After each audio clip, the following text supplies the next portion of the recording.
8 June জেলা শিল্পকলা academy চট্টগ্রামের কার্যনির্বাহী কমিটি নির্বাচন শুরু হয়ে আজিয়ে নগরীর শিল্পকলা একাডেমির মধ্যে আজিয়ের এই ভোট কার্যক্রম শুরু হয়। ফজরতুন এডে বহুজন ভোট দিবার লাই আইয়ের বলে আরা দেখিতে পারে।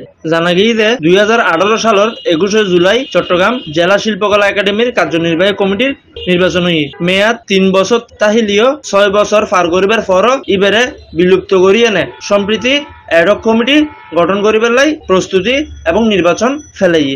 নির্বাচনী প্রস্তুতির অংশ হিসেবে নির্বাচনী উপকমিটির রিটার্নিং অফিসার ও অতিরিক্ত জেলা প্রশাসক শিক্ষা ও আইসিটি সাদিউর রহমান জাদিদ স্বাক্ষরিত বিজ্ঞপ্তির মাধ্যমে নির্বাচনের তফসিল ঘোষণা করা হয় গত 2 মে। আজিয়ে 8 জুন নির্বাচন অনুষ্ঠিত।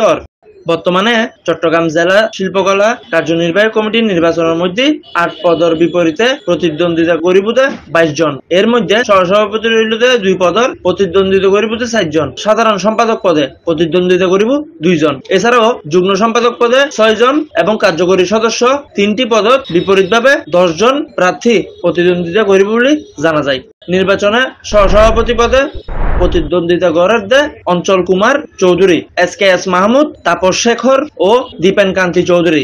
সাধারণ সম্পাদক পদে প্রার্থী হইলেন সাইফুল আলম বাবু ও মোহাম্মদ জাহাঙ্গীর আলম। যুগ্ম সম্পাদক পদে লরিবুতে আলাউদ্দিন তাহের, কঙ্কন দাস, কমল দাস, জামশেদ উদ্দিন, শহীদুল করিম চৌধুরী নিন্টু ও মোহাম্মদ সাজ্জাদ হোসেন। কার্যকরী সদস্য পদে প্রার্থীর তালিকার রইদে আশিকুর রহমান, বাপ্পা চৌধুরী, বিশ্বজিৎ পাল, আকরাম হোসেন, মোহাম্মদ আলী, সেলিম রেজা সাগর, হানিফ খন্দকার, রুবেল দাস প্রিন্স, রহিমা খাতুন লুনা ও শামসুল হায়দার তুষার। গত দীর্ঘদিন যাবত ধরে তারা গণসংযোগ অনলাইন এবং অফলাইনের মাধ্যমে প্রচার করছি। আজ এর মধ্যে দেখা যাইব বিএল 3টার মধ্যে ফলাফল কি আইয়ে। চোখ রাখুন C71 নিউজের পর্দাত। Iftekharul Hasan, C71 news, Chittagong.